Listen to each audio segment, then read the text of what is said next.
And this is the real spot where I came. So the other side, there were like some bushes, nobody could see me. But then I just came here direct, and I sat, and I had my small Bible, which I decided to read before I end my life.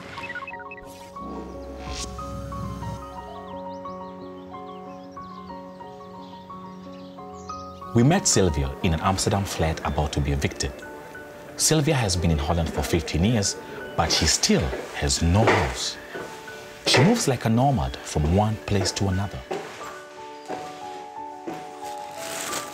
I thought when you get legal papers, everything goes so smooth, but still it doesn't go the way I thought. I've lived here for like 3 months, and yeah, it's temporary, and even I don't know where I'm going to stay, how long it will take. So nothing is permanent.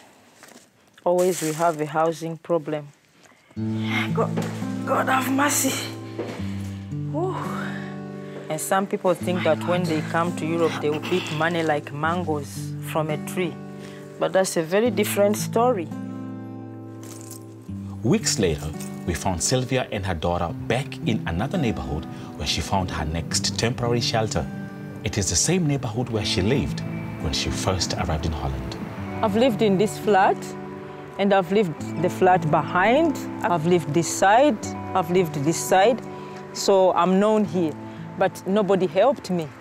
I mean, I was having house situation, money situation, problems everywhere, but I used to go to people and nobody wanted to help me. So I really get a feeling that I'm unwanted in this place.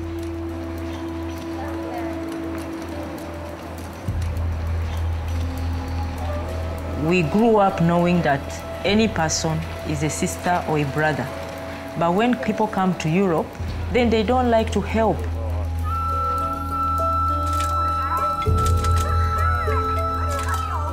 Say, for instance, a person has a house, legal papers, everything, but then the person is not supposed to take somebody illegal in that house.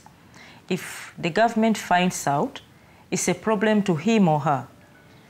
So they try to push you away as far as possible.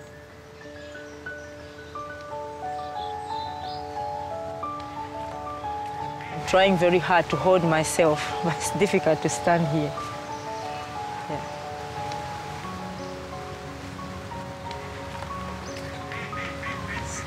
The situation had become so tough that I couldn't pay anything. So my landlady decided to advise me that, oh, all the women who come here, what they do, because the situation is hard, they go to red light. So you should go to red light so that you sell your body in order to pay the rent. No, I said, I'd rather die than do that. So then the lady put me out of the house, and she didn't allow me to take even anything. So I went with my mini skirt and just slippers. I was seated on that water, and I was ready to do anything in the night. Because it was winter, I was feeling cold, I was hungry. I mean, yeah, there was no need for me to leave.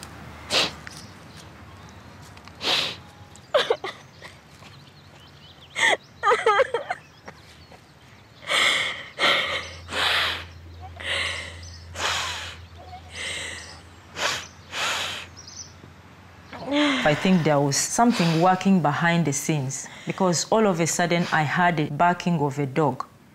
Then in my senses something came like, if it is a dog, then it must have an owner, and this owner will then look at me and take me to the police. And once I'm handed over to the police, I will definitely be deported.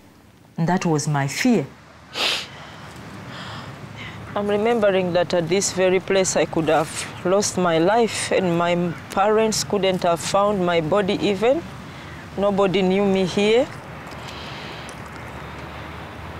People might wonder why people in Europe fear to be deported. The thing is, when you go back there, they laugh at you. I mean, you become a laughing stock from the day you just step your feet on the airport. Everyone laughs at you.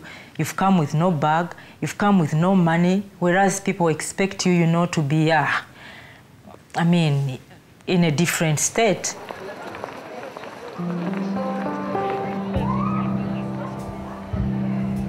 It makes me so emotional because I see now I even have a daughter. So if I ended my life, I couldn't have got that child. I mean, life is so sweet. Even I could go back to Africa and still live. Why just, end my life because of just papers?